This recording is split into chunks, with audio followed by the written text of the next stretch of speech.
Hey guys, how are you? Hey, Hey, It's been a minute, huh? it's been So more than a minute. It is just I before we clicked record, I got emotional just seeing you guys' faces on the screen. know we're all older, a hmm little wiser. We Yeah, lived through a little bit more life. that has definitely happened. It's good seeing Oh, you. you too. I think maybe just to give folks at home a little taste of what this is. They're seeing a thing that says 299.5 and wondering what is that, and they haven't checked the socials and things like that. And what we want is there has been some life lived among the middle here, and which is the main reason for the little break that we have taken, which is good, and we want to acknowledge that. And we talked about that. We don't want to just kind of come back and pretend like nothing happened, which would be fine, but that's not what we want to do. We've talked about before. One of the reasons why we do this podcast is so that we can kind of log life. It's our way of creating a journal of things. And so when something big happens, we don't want to miss it either.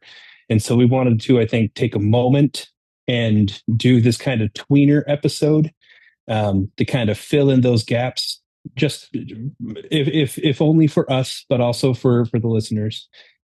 Before we jump in to 300, where we're back to being our normal peppy selves, making fun of each other and who's what and whatnot. So that's that. Somebody else say something.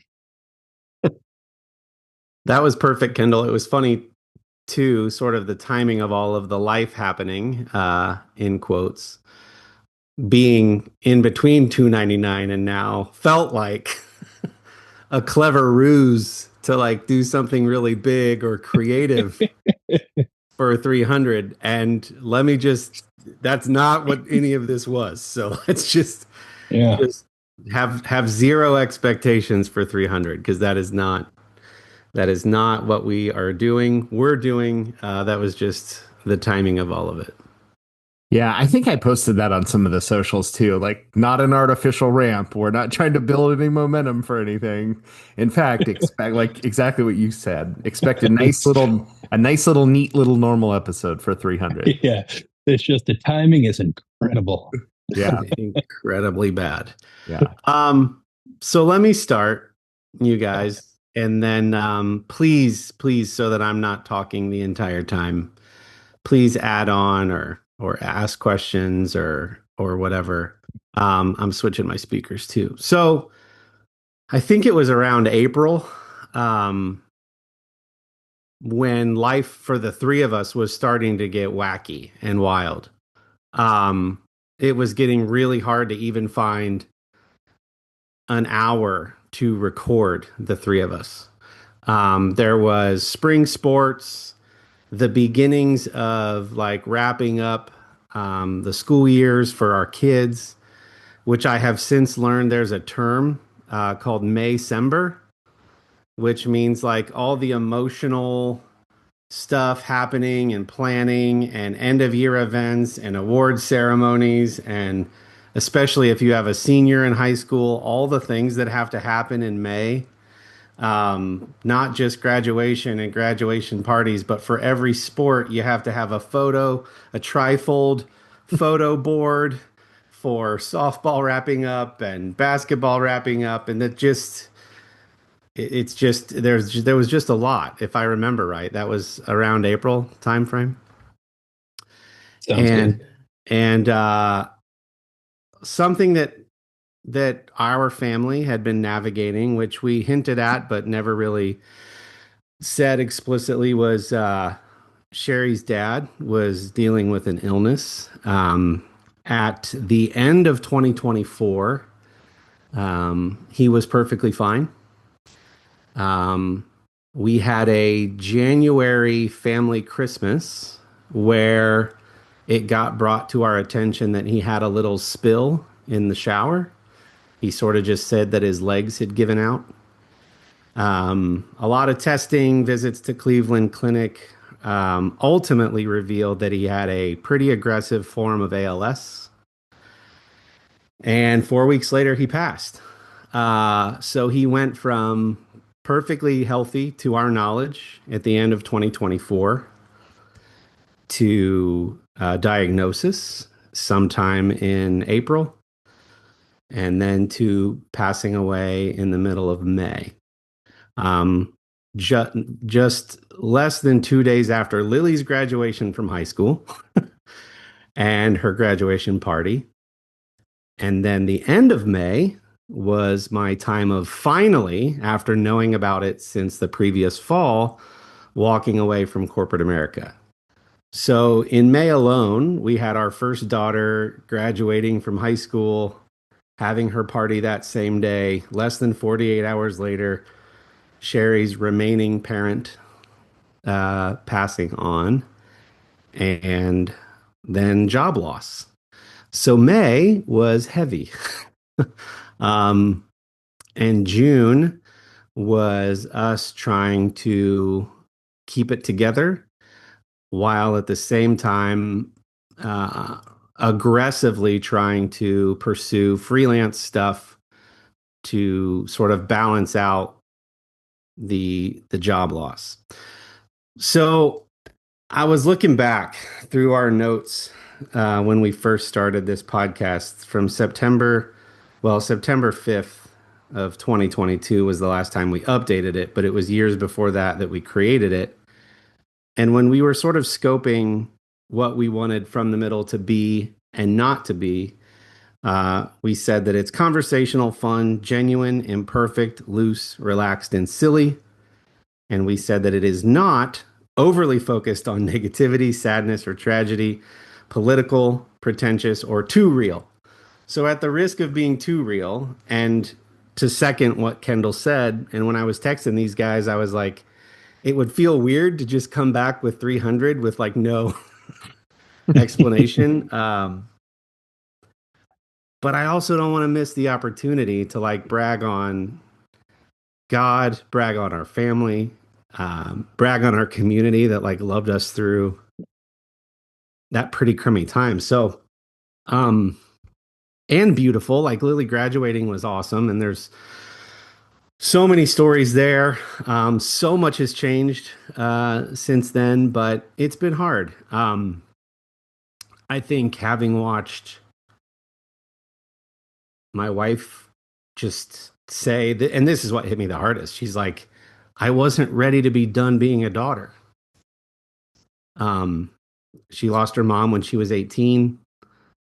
She, I think, quite unfairly and quite rapidly lost her dad as well. And now she's in a position in life where she has not only no parents, but no grandparents. Um, so that's just an interesting thing to watch your best friend go through before the age of 42.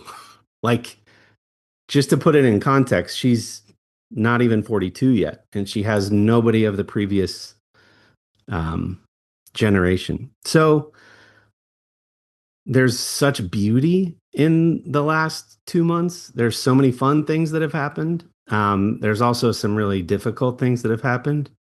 Um, but what we always said, even when one of us is tending to a family situation on a given week, we've always texted each other, hey, family first, family first, family first. And it's been so encouraging that even our few middlers who have been bummed that they've missed a few episodes here and there have taken the hint and sort of gotten like, hey, family first, take all the time you need. And we miss you guys. We miss the episodes, but like family first. So thank you to everyone who has been encouraging and supportive from afar, even when you didn't know all the details or were confused by what was going on.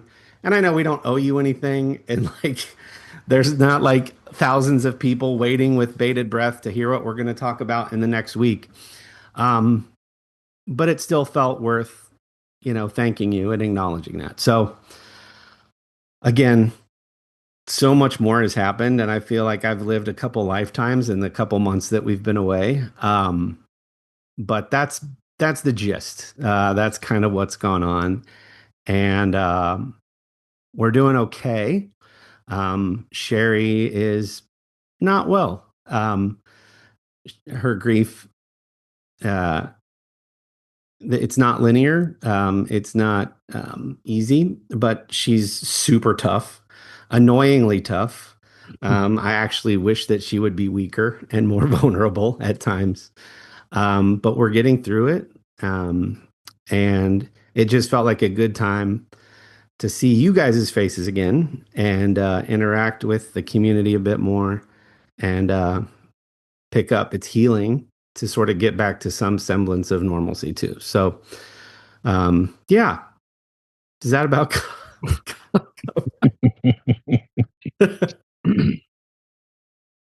And I know you guys have had some fun things go on as well. So it's not just me in my family.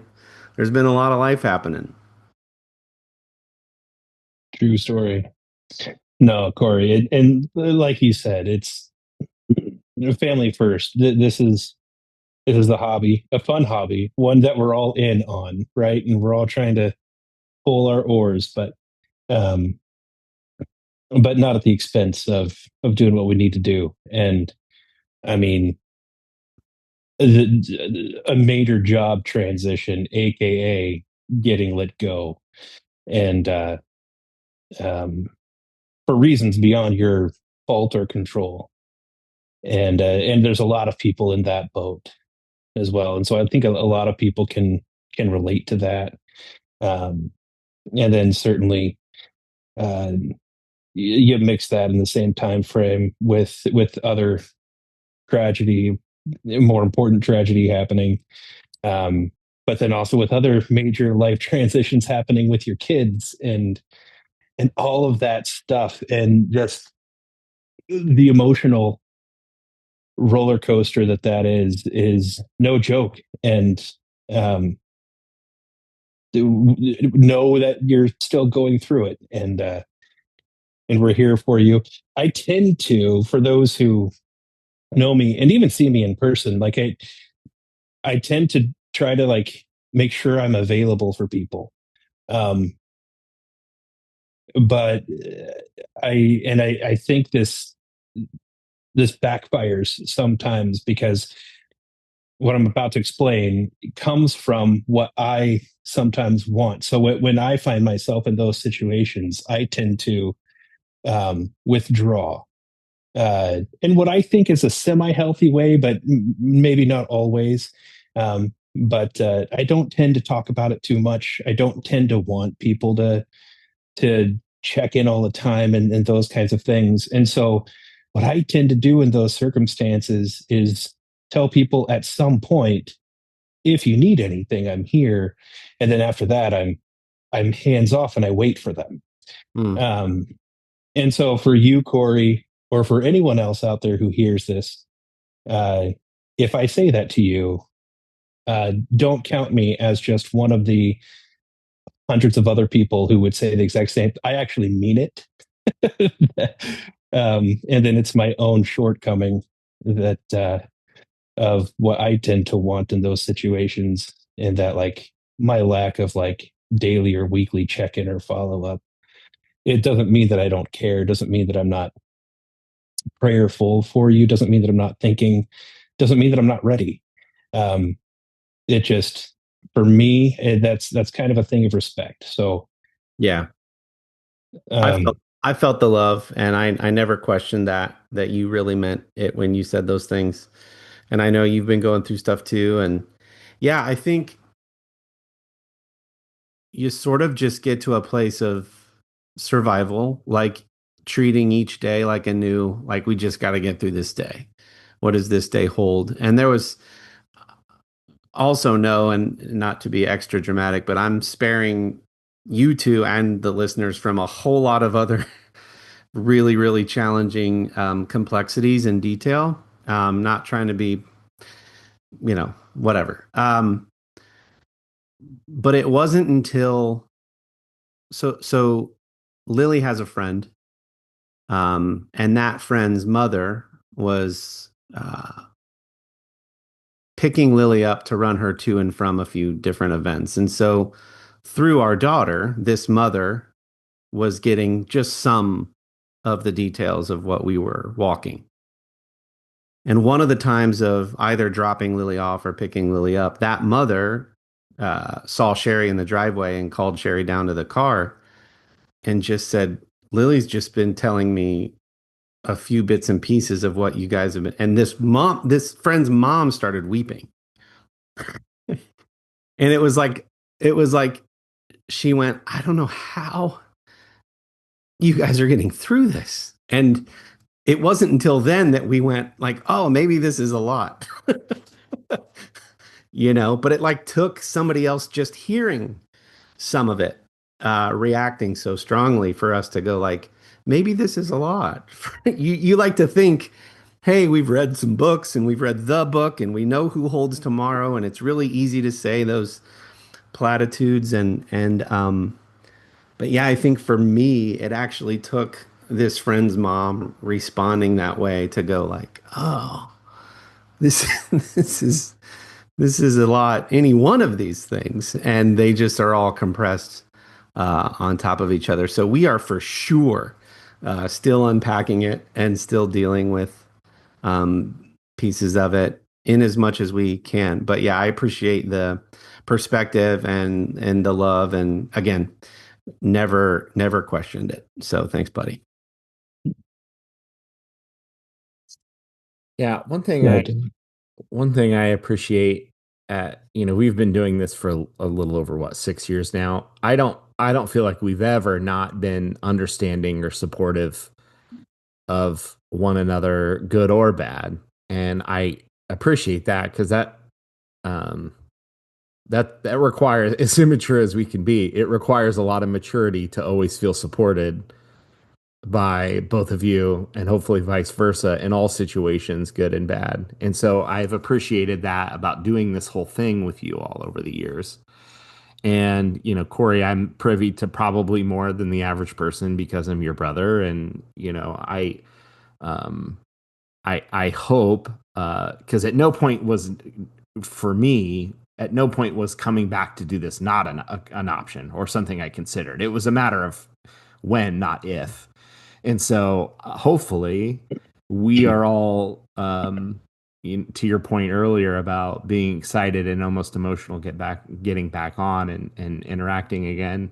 I hope that we're all in that place, and I think that we all are because of the ongoing conversation. And for the folks that reached out and those that didn't, who also have lots of stuff going on, hopefully us doing this again is meaningful to you as well, because as much as we're documenting this for ourselves and for fun, and it is meant to be silly and whimsical and fun and safe, and hopefully an interesting place to sort of interact with us, listen and interact. So for both of you who have things going on, and for anyone else who's listening who has things going on, hopefully you're as excited for us to be back and to interact with us and us to interact with you as we are with one another. So I don't know that I added anything No, to you did. what both of you said, but that's just my thoughts on some of the stuff you guys have had going on, and sort of getting back to this place where we can do this again and being genuinely excited about it.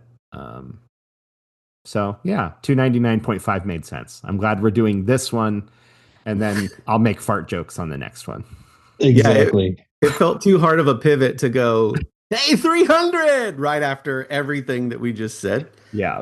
And we want to get back to the silly. And I'm sure Dylan has a lot of thoughts on Marvel and Star Wars content that he's not known what to do with.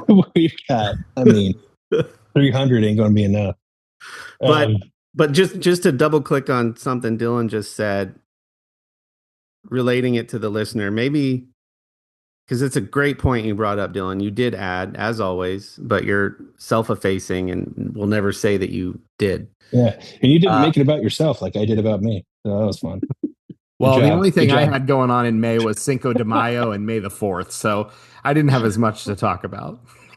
But maybe just maybe somebody can extract from that permission that when life does become too much, to prioritize however you best see fit, because um, nothing blew up podcast wise. um, everything is fine. I'm sure we, I don't think we lost dozens of listeners because we didn't have dozens of listeners. We're all still here. It's all okay. And maybe the lesson for all of us is to just, instead of trying to continue to spin all the plates in seasons like that, to just know when to let certain things go and prioritize your, your faith, your family, whatever that looks like for you, because that is very personal. But I think that was a good nugget that you had in there, Dylan. Yeah, and in the meantime, so I've new. Well, nah, I think so. I'm sitting on a couch right now instead of in my studio slash office where I usually am, which might be why it sounds a little different. That's because I had surgery, but that's fair game for that. That's not super serious. There's actually some fun stuff, maybe some fun photos uh, coming in the future about that. But something that did happen in my world that I kind of want to keep out of for the same reasons of a normal episode. Uh, that for the past 15, 16 years, um, I've been leading worship for the Journey Fellowship in Galena and Sunbury, Ohio. And we recently, as of about a month ago, decided to close that down, um, which has been a big hit for me personally, um, for my family, and certainly for a boatload of other folks. Uh, and so that's kind of where that sits. We're in a pause right now, is what we're calling it. Um, we still we still own the building. Um, we're renting air spot spaces in the building.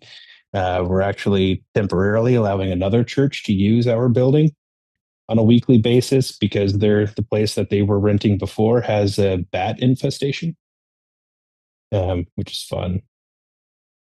And so we're kind of in this spot right now where um, I think in a lot of ways we're done kind of licking our wounds.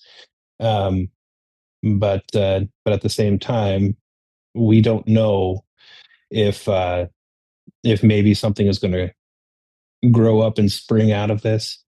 If a new ministry, whatever that is, whatever that looks like, happens out of this, whether or whether we sell everything and go our separate ways, or what that's going to look like, and for each individual family, and for the few of us that are sticking around to see what the Lord. So we committed ourselves to a month here of praying, waiting, listening, and and then getting together kind of toward the end of that to do those things together, and to see. So that's where that is. But um, yeah, I mean the spot and the people with whom I've been leading worship and eldering the past few years and stuff, as we know it, is done and over. And so that's been very bittersweet. And there's been some personal stuff that I've had to go through with that, some self identity stuff that I've had to go through with that, and whatnot as well. Um, but yeah, just wanted to put that out there, log that away.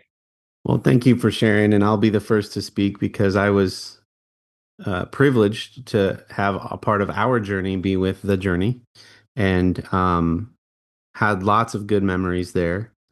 Our time there uh, didn't end the way I would have chosen, but I still have very positive things to say about that place and its people. And so I just will join you in that month of prayer and trying to figure out what's next, and thoughts and love to a lot of the people that are included in that, because I know that's hard to close doors on a vision and on a dream, and for that chapter anyway. But as you said, don't know what might spring out of it. So we'll just be praying alongside all y'all.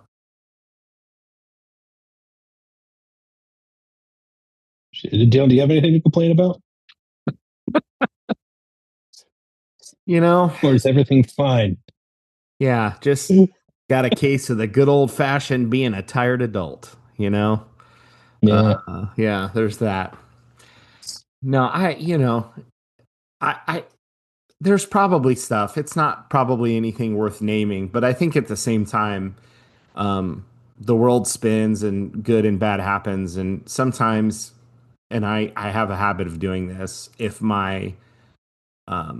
the things that I'm dealing with don't measure up to the problems other people are dealing with, I tend to minimize them because they feel not worthy of communicating.